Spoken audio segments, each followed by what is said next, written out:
Have you ever heard of this advice? Don't buy a car, it'll make you broke. Or, don't buy the quality car, it'll burn a hole in your wallet.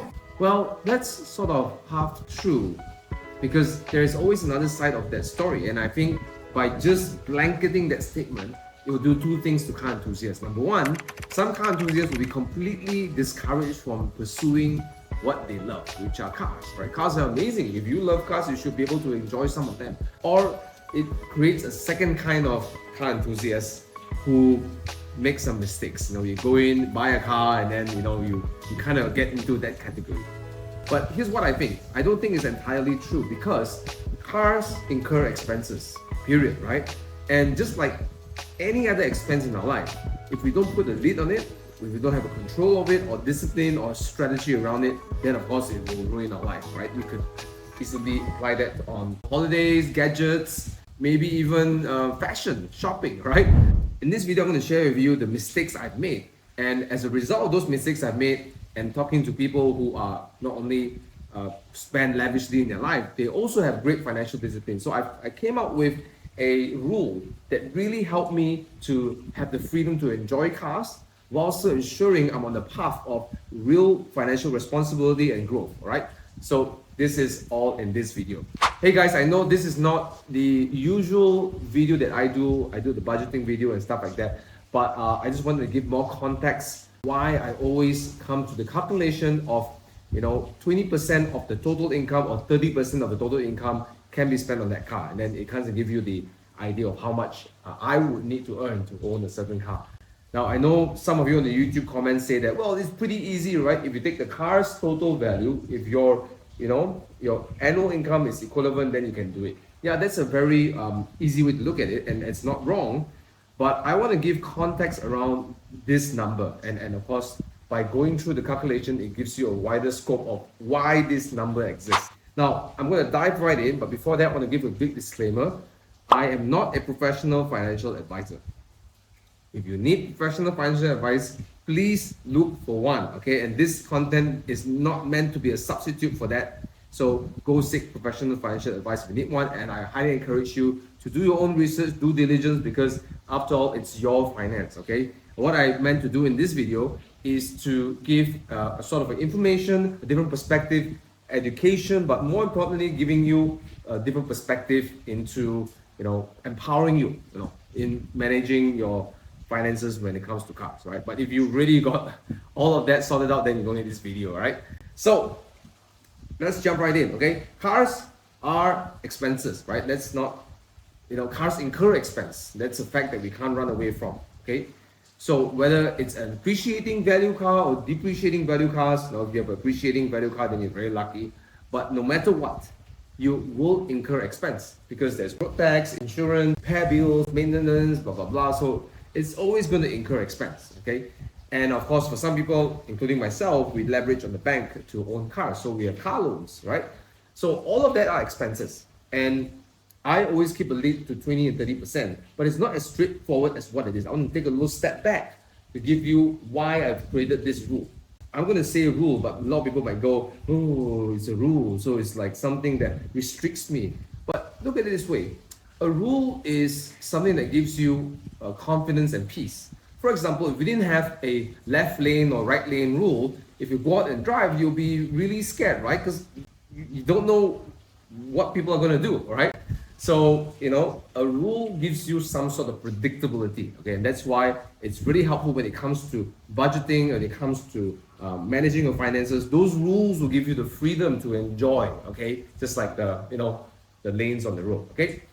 I came out with this 20-30% of income spent on cars through first an advice that I learned from Jeevan Sahadevan. He is a business coach. Check out his contents on BFM. Great stuff, and I've been following his content for years. And one of his seminars I attended, he shared one of the tools he helped his clients to create great wealth in their life. Okay, so it's they call it the 3-bucket system or 3-bank account system. So basically, what you do is to create 3 bank accounts. The first one is what we call the sitting bank account, and then the bottom left is what we call the profit account, and the right side is called the trading account. Okay, and I'll show you where that 20-30% comes from. Okay, So all your income goes into your sitting account, right? That's where all your income goes to, okay?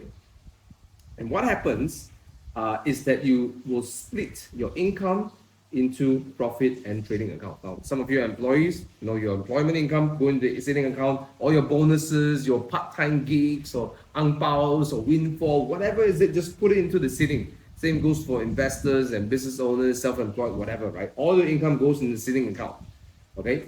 What you do is you split them into two accounts, right? You take the monies, you split them into accounts, right? The recommended number that Jeevan gave was a 20% and 80% split. So for example, if you earn, let's say, for easy calculation's sake, 10,000 ringgit a month, right? You split it to 20%, that would mean that's, let me see, that would be 2,000 ringgit a month. And then over here, there will be 8,000 ringgit a month that goes to the trading account. Okay, when you put money in the profit account, the only thing you take money out from the profit account for, the only purpose to take money out from this account is to make more money. Hence, it's called the profit account. Okay, so to give you a little hint, what makes money is something that gives you cash flow, right? Or it gives you an appreciating value. So, for example, if I buy a property and every month my tenant pays a rent, that's cash flow. Or let's say I invest in a business, there's some profits, I get paid dividends. Or maybe I invest in some stocks or mutual funds or whatever, I get some cash flow in, right? Or maybe something that goes up in value, right? You buy something and it goes up in value. But the point is, every time you take money out of this bank account, you aim to make money, okay? So this is I'm going to put over here BRP, because in Jeevan's seminar I was attending, he said you only buy BRP with this money: business, real estate, or paper assets. Okay, but here's the cool thing about the profit account: the money that you spend in here, right, doesn't leave you, because unlike expenses, when you spend the money, it goes away. Sure, you get a car part, maybe you get a service, maybe you get a refrigerator, or you get a flight, but the money is gone forever. But in the profit account's perspective, the money stays with you because you buy things that appreciate with value or give you cash flow, okay? So therein lies why 20% actually. So back to the trading account. Trading account is the money you use for your expenses, right? Pay your bills, etc. And that also includes your car expenses, okay? All right? So I know it's all 80% over here, right? But here's how I derive that 20% from car expenses. Because if I am putting in 20% to grow my wealth, then I can spend 20% of it on my car expense. Now, why is that? Because the things you spend on cars, okay, it leaves you, it's expenses, right? It will go and then bye-bye, right? Sayonara, right? Whereas with the profit account, it stays. So no matter if I spend all of the 20%, or even if I stretch to 30%, as long as I have the discipline to keep the 20% going with the profit account, my net worth is always growing. So if I have that discipline set up, I don't have to worry even if I spend a good sum of money over here. And hence, that's why I came up with 20-30%. Because when you have 20-30%, not more than that spent into car expenses, of course, you still have to buy, food, pay expenses, insurance. You still have enough space for the profit account. And that's sort of the background of why I do not spend more than 30% of my car expenses, but with the caveat that I have a strategy, I have a discipline to put away 20% of my income to assets that grow, things that always grow. Because this one goes up, this one goes bye-bye, done, okay? Imagine if everything goes bye-bye, but nothing goes up, then after 10 years, back to square one, right? So that's my rule, okay? So I hope this video has been inspirational, maybe giving you a different angle, and feel free to let me know in the comments, what do you think about my strategy, okay? I don't want to put it in a dogmatic way. I'm not saying that this is the end-all be-all, the only strategy that works. I'm sure there are so many different ways that work for so many. So if you have one that you'd like to share, please share in the comments below. The car community will greatly thank you for it, okay? And of course, myself. Thank you so much for watching, everybody. I hope you enjoyed this video. Now, before I end this video, I want to give a big shout out to SMT. Now, for those of you who are looking for ways to increase your income, I want to recommend you to take a quick look in this link below. Okay. Now, SMT is a community and also an educational platform. First of all, they are all people who are traders, right? This platform. And traders are people who make money off the financial market, meaning stock market or cryptocurrency. Those are financial markets, right? You know, some people might argue cryptocurrency is not, but you know, it is a place that you can trade. Trading is a great skill to learn. However, there is no one skill in life that you can go from one seminar and then boom, you're a master, right? So in SMT, they not only train you, they give you also a system, a step-by-step method on how to trade, okay, on different time frames. Some is short-term, some is long-term, okay? And they even give you a way to look for the right stocks, etc., right? So all of this comes in a system. And this system came from people who are professional traders, and they use this system themselves, right? So you get to not only get an education, you get a system. But the best part is this, you get a community.